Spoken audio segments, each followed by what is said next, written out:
The Appalachian Trail stands as one of America's greatest hiking challenges and a spectacular natural resource. But many sections of the AT can also be enjoyed as short day hikes or overnight trips. In Carrabasset Valley, a hike to Horns Pond in the Bigelow Range checks that box. This roughly 10-mile round-trip hike can be tackled in a day if you get an early start, but an overnight stay is a lot less strenuous and makes for a neat adventure, and it doesn't cost a dime.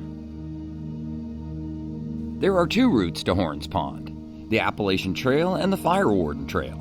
The latter is less difficult, while the former involves a steeper ascent over some boulder scrambles, as I discovered on a hike with Valerie Gillis, a ridge runner with the Maine Appalachian Trail Club. I met up with Valerie at the AT parking area off Route 27, just north of Sugarloaf Mountain, and set off on the 5-mile hike to the shelter at Horns Pond. Part of Valerie's job from May through October is patrolling the Bigelow's trail system, greeting hikers and making sure the trails are in good shape. As a ridge runner, I do a lot of work interacting with people. And a big part of my job is making sure people are being safe and responsible out in the outdoors and leaving no trace. And all that encompasses. And yeah, it's being a resource for people out here.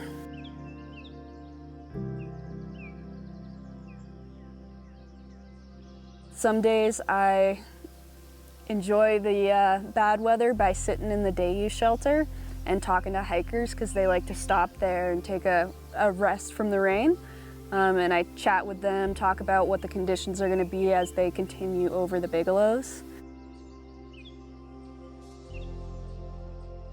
And then on really nice days, I'll go out for day hikes, and sometimes I'll go out and I'll spend nights at different shelters and different campsites just to check in on all of them. The hike to and from Horns Pond can be accomplished in a single day if you get an early start and pack light. In our case, we'd be spending the night, which meant bringing a tent, sleeping bag, food, and cooking supplies. It's a lot more involved than a day hike, and there's a definite learning curve to overnighting on the trail. The White Blaze is here. That's the Appalachian Trail White Blaze. It's very well known. Generally, it's a 2x6, and you see those, you know you're on the Appalachian Trail.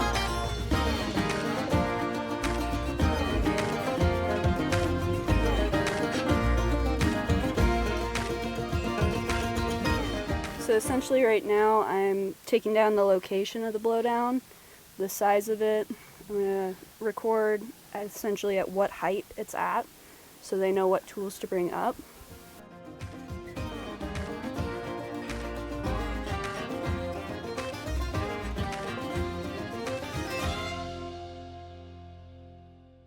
And so what are we looking at over here? So right here we've got a little hill that we're going to go over, and then we've got the Horns up there. Mm-hmm. Between that hill and the Horns, we've got the Horns Pond. Okay. Now does the trail, the Appalachian Trail, go over? We reached Horns Pond by late afternoon and set up our tent in one of the open spaces near the lean-tos. Yeah, so over here is what we call a platform. We've got 2 of these in the site. It's just essentially a wooden tent pad. All of the AT shelters are located near a water source and frequently come with animal-proof food storage containers. In some cases, this means sturdy metal boxes to thwart black bears. But at Horns Pond, the only pests hikers need to worry about are red squirrels and mice. So food can be stored overnight in a plastic 5-gallon bucket. As for the bold snowshoe hares, just think of them as your friendly hosts.